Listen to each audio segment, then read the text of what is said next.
Churros are a form of pas de choux dough that's very simple to make by heating water, dissolving sugar, in this case we're using brown sugar, some butter, and salt. We're gonna let this completely dissolve and just come to a boil before we add the flour. Allow your mixture to come to a simmer and immediately add in all of your flour and vigorously stir while turning the heat off at the same time.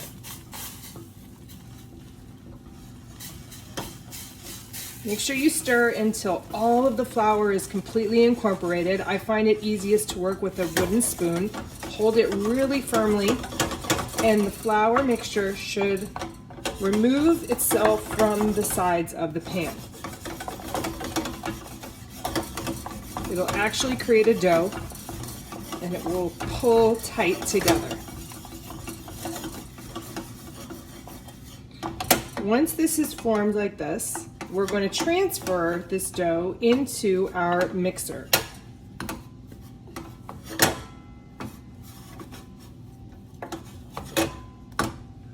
You're taking precaution to make sure that you see no small lumps of flour remaining at all, dry flour, so we want to make sure that it's completely smooth and mixed in. With our mixer fitted with the paddle attachment, I want to add all of my dough into the mixer, lift up the bowl, and turn it on speed 1. What you'll notice is a lot of steam escaping off the bowl, and that is the heat that we really need to dissipate.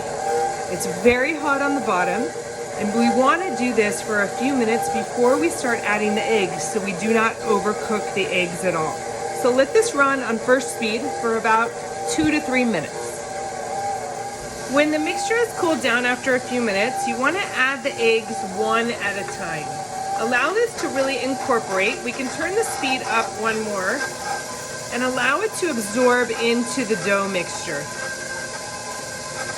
This might take a few minutes, so be patient, but it will absolutely absorb. Once the first egg has absorbed, go ahead and add the next egg and let that absorb as well. Once the eggs have been absorbed, go ahead and add the vanilla extract, and then we're ready to fill our pastry bag. When you're ready to fill the pastry bag, make sure that you twist the bag and push it into the tip. Fold back the top of the bag, open it up, and then with a rubber spatula, go ahead and place all of the filling into the bag. Once your bag is filled, you can go ahead and twist it off.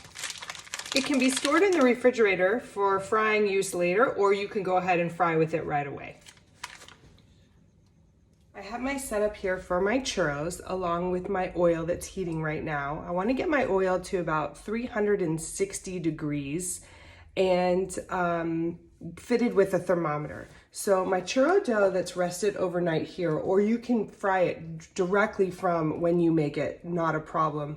I have here, and I also have my spider that I'm gonna remove the products from the oil with. You can also use a tongs to move them around within the oil as they're cooking so that they fry on all sides at the same time, not a problem. I also have scissors that I'll show you how to cut the churros as you're placing them into the fryer. You can either do the finger method or the scissor method. And then I have here my sugar. I like to use the coarse sugar. It's a cane sugar. And then I just add some cinnamon, really to your liking. So I like a decent amount. We're gonna put some in there and then just stir that up. Make sure there are no lumps of cinnamon. And then set this aside for dusting our churros once they're fried and drained. So to fry our churros, I have my bag of churro dough. And what I want to do is I want to cut off the circulation about 1/3 of the way down and twist the top of the bag. I've already used some of the dough, so this is what's remaining in my bag. But what I'm doing is I'm putting a lot of pressure on this portion of the bag so it comes out a lot easier. And every time that I do a churro, I twist the bag. So the two ways of frying this is either with the finger method, where I can Squeeze out about 4 inches and with my finger, gently lower it into the oil. If you're a little uncomfortable with that, you can do the scissor method where you pop, push out the desired amount of dough, and then just cut it with your scissors and then let it fall in. Keep moving your churro dough around with a tongs, or what I have here is a spider, so that it evenly cooks all the way around. We want nice golden brown all the way around, trying to avoid the puffing because of the buoyancy of it. It will actually only cook on one side, and then you will have a splitting of the churro on the upside. So we want to continue to move these around as we cook. Try and maintain the temperature of about 365 degrees the entire time you are making your churros. If the temperature goes down, turn up your heat a little bit to maintain the temperature on the thermometer.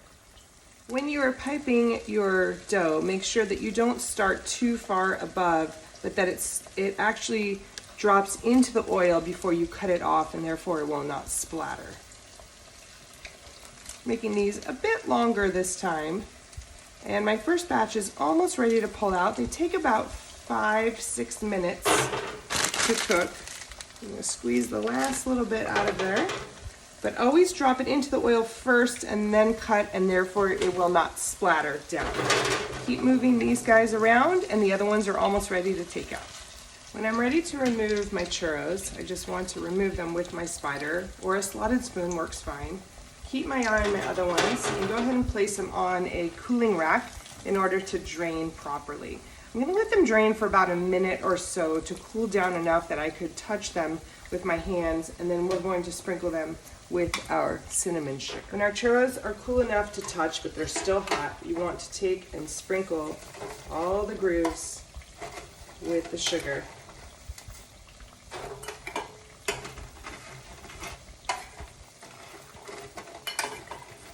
And then with any residual that's on the pan, you can roll them in there as well. I find that if you tend to do this in the container itself, it tends to melt some of the sugar and get a little bit of oil, and the sugar gets very clumpy. So I'd rather see you do it on a separate pan. And these are ready to eat.